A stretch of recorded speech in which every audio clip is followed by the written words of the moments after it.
bienvenue dans cette tranche de la prédication en bref. Vous savez, nous sommes toujours dans notre série d'enseignements sur la foi. Et aujourd'hui, nous avons parlé sur Dieu et les rémunérateurs.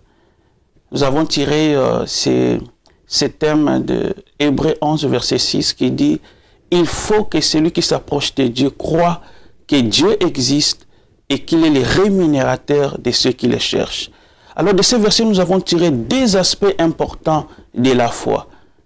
Le premier aspect, nous croyons en Dieu, il existe. Mais le deuxième aspect aussi, c'est que Dieu est celui qui rémunère. Dieu est celui qui donne. De la rémunération, c'est tout ce que nous recevons par rapport à un service que nous avons rendu ou quelque chose que nous avons fait.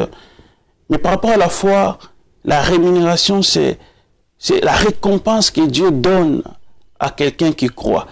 Et nous avons dit que la rémunération peut être spirituelle comme physique. Quand le Seigneur Jésus-Christ dit « Dieu a tant aimé le monde qu'il a donné son Fils unique afin qu'il croit à lui ne périsse point, mais qu'il ait la vie éternelle », c'est une rémunération, la vie éternelle.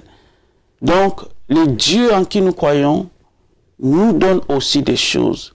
Et la Bible fait de ces choses une obligation. Le Seigneur dit, il faut, Hébreux 11, 6 dit, il faut que celui qui s'approche de Dieu croit en ces deux dimensions de la foi. Et nous avons dit que la plupart des fois, le diable, avant de menacer d'abord ta foi en Dieu qui existe, il commencera par menacer ta foi en Dieu qui fait, en Dieu qui donne.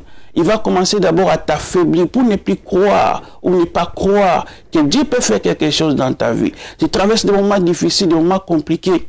Le diable va te dire, ton cas est difficile, Dieu ne fera pas. Et lorsqu'il réussit de te gagner sur cet aspect de la foi, c'est en ce moment-là qu'il peut aussi te convaincre que Dieu n'existe pas. C'est pourquoi le Seigneur fait de ces deux dimensions de la foi une obligation pour nous. Nous devons croire en Dieu qui existe, mais aussi croire en Dieu qui fait. Et nous avons dit aussi qu'il y a des choses que Dieu doit faire dans notre vie qui demandent du temps. C'est pourquoi la Bible dit, vous avez besoin de la persévérance, afin qu'après avoir accompli la volonté de Dieu, vous obteniez ce qui vous est promis. Il y a des choses qui vont demander de l'espérance et nous avons besoin de ça. Mais quoi qu'il en soit, nous croyons à un Dieu qui rémunère. Il le fait spirituellement, mais il le fait aussi physiquement. Que le diable ne te trompe jamais.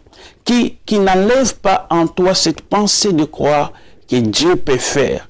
Oui, Dieu peut faire. Et quand tu continues à croire que Dieu peut faire, tu croiras aussi que Dieu existe. Que Dieu vous bénisse. Amen.